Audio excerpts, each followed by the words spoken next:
Mga kantrip, good evening po sa ating lahat. Welcome back again to our channel. Kumusta po kayo? So napag-usapan po natin last time mga kantrip sa last video ko, yung tungkol doon sa mga mekaniko na galing sa ibang shop na ilang taon na siyang nagtrabaho doon. Ang problema nga lang, so napagtyagaan niya naman yun na 12 years. Ang problema nga lang, sa tinagal-tagal nila doon, wala kasing malinaw kung magkano talaga ang kinita nila or kung magkano talaga yung arawan nila na labor nila. Unang-una kasi, hindi naman sila ang nagpipresyo doon sa mga labor. So, given na yun, okay lang yun sana, ano. Pero para sa akin kasi, dapat mekaniko ang ang nagre-rate, pero dapat may supervision ng may-ari ng shop na hindi rin mataga, na hindi rin mag-overpricing, para naman hindi rin madala ang mga customers, kasi mga mekaniko din naman ang mawawalan ng customer sa labor. Kasi pwede kasi na mga customer, bibili lang, mag-walk-in lang, sa iba magpapagawa. So, okay na sana yun, kung ganun man ang sitwasyon. Pero, sana naman ay may listahan, may listahan kung ano ba yung tinrabaho, kung magkano bang natrabaho nila. Sa amin kasi mga kantit, mayroon kaming notebook. Nakasulat yan, halimbawa TMX 150, Badja 200, 500, click 125, ganun yung yung nakalist. So, okay sana kung kahit na hindi na sila mag-pricing ng labor, kung sana ay kumbaga transparent yung list, may listahan ng kung ano yung mga tinrabaho nila na record sana. At the end of the day, makita nila kung magkano talaga ang ang kinita nila doon sa pinagtrabahuan nila. Tapos, syempre, kung magkano ang porsyento doon, alam nila, transparent para sa kanila at makikita nila. Hindi yung wala ka idea. Syempre, alam mo naman mga pinagtatrabaho mo, kailang minsan kasi nakakalimutan mo na rin, hindi mo na matandaan kung ano yung mga tinrabaho mo. Kahit nga si shop owner, minsan ako may nakakaligtaan ako. Pag sobrang dami ng trabaho, may nakakaligtaan ako. That's why may listahan kami, may notebook na at the end of the day, may record sila, may kopya sila nung the whole day na trabaho nila. Halimbawa, number 1, TMX, 150, labor. Number 2, click, 400. Number 3, bit, 350. Number 4, smash, 150. Number 5, rusi, 100. May ganun. Tapos total sa dulo para transparent, hindi yung parang trabaho ko lang ng trabaho, hindi mo talaga alam kung magkano ang kinita mo at parang naghihintay ka lang kung magkano ibibigay sa'yo kasi wala ngang record kung magkano ba talaga. Halimbawa, in that isang araw, naka 3,000 kayo, tapos 20% nun, ibabawas. So, yung natirang 80%, yun yung ibibigay sa inyo as your labor. Pero kung walang ganun, mahirap talaga, parang naghuhula ka or parang sige na lang, parang okay na lang din, di ba? Parang nagtatrabaho ka na, hindi mo alam kung magkano ang katumbas ng pinagtrabahuan mo. So, yun yung part na yun na mahirap. Tapos, ang ano pa doon, ang medyo medyo komplikado kasi nga hindi pa araw-araw kinukumputan kung magkano yung araw nila na kita. Weekly. So, weekly, kung pwede silang mag-CA, so sa araw-araw naman pwede mag-CA, tapos mag-CA sa Sabado, but yung total ng kabuuan is on the end of the month or quincenas at sa katapusan. Masyadong matagal yun. So, hindi nga nila alam kung magkano yung kinikita nila.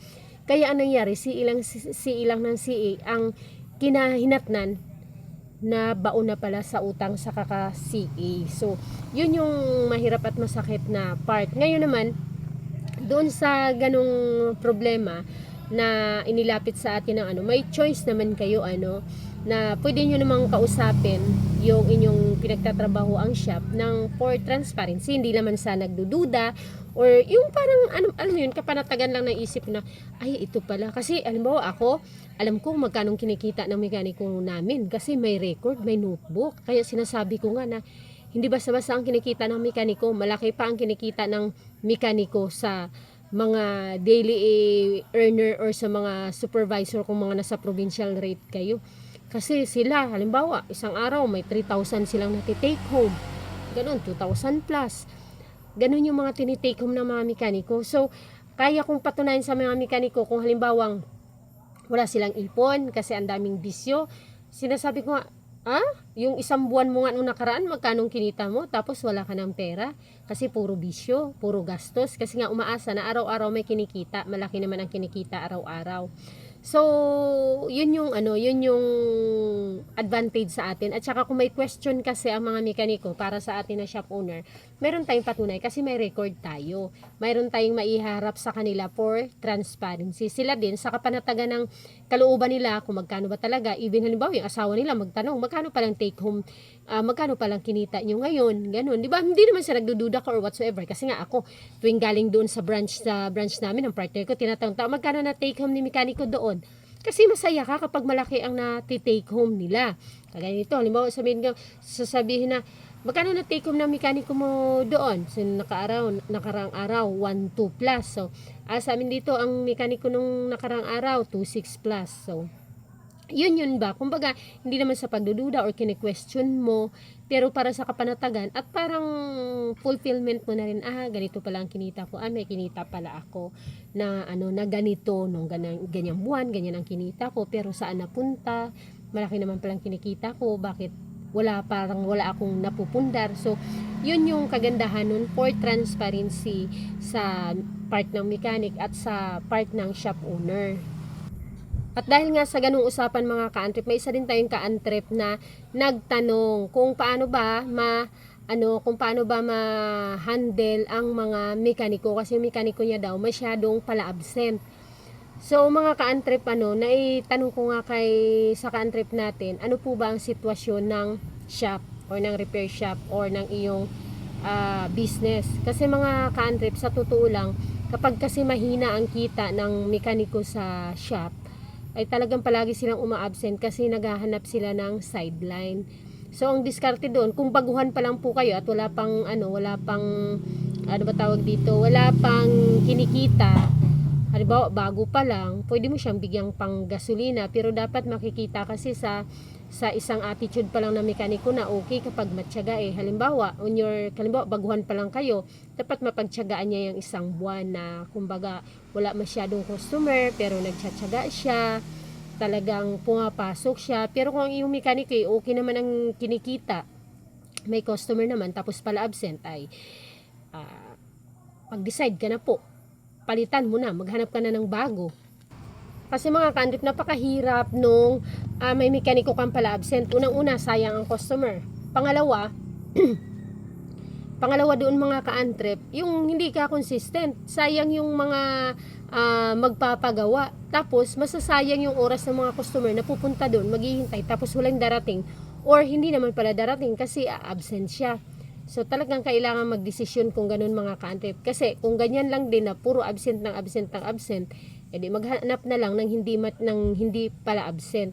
Although ang hirap-hirap nga naman mga ka-antrip maghanap ng mekaniko ngayon. Pero ang tunay ng mga mekaniko mga ka-antrip at interesado sa trabaho mga ka-antrip, hindi sila papasok kung kailan lang nila gusto, kung kailan lang sila walang pera. Kasi mga ka-antrip, yung mga mekaniko, kapag maganda ang kita nila, malaking kinikita nila, ayaw din nila yan na may kasama sila. Kasi mababawasan ang kita nila. Instead nga sila lang, plus the helper nila, ayaw din nila yan na may nakakasama sila. Kasi nga, mababawasan ang kita nila. Instead na sila lang, magkakaroon sila ng kahati. Yun mga ka-antrip. So, mas maganda, kung malakas naman po dyan, kuha ka na ng isa pa, para hindi na magpina-absent kasi alam nilang mayroong kapalit or may papasok, so siya ang mawawala ng kita. So yun lang mga ka-antrip, kasi minsan yung iba lumalaki na rin ang ulo, nakakainis, diba? Kailangan din ng leksyon. Pero sa totoo lang mga ka-antrip, yung mekaniko namin dito, yung isa, dati kasi marami kaming mekaniko masakit din sa ulo, kaya nag-aaway-away sila, payabangan, pataasan ng ihi. Una, 5, tapos naging 4, tapos nag-inaway-away, naging 2, tapos may helper lang sila, tapos nag-away, ngayon isa na lang plus the helper niya. Ayan, kasi nag-away-away sila, lalo na pag umalis kami, tapos sila lang pag uwi, ang daming sumbong. Diyos ko Lord, masakit din sa ulo. So ayaw din nila yan na may mga kasama sila or marami sila, kasi nga yan, minsan nagkakaagawan ng customer. Minsan naman nagkakaanuhan ng pride at ego, pagalingan, payabangan. Yan. So mahirap talaga mga ka-antrip, pero kapag maganda ang kitaan, hindi yan magpala-absent. Ngayon kung pala-absent siya, mas okay na hindi magaling, basta araw-araw pumapasok, hindi pala-absent. Ganun na lang, di ba? Thank you, see you in my next video.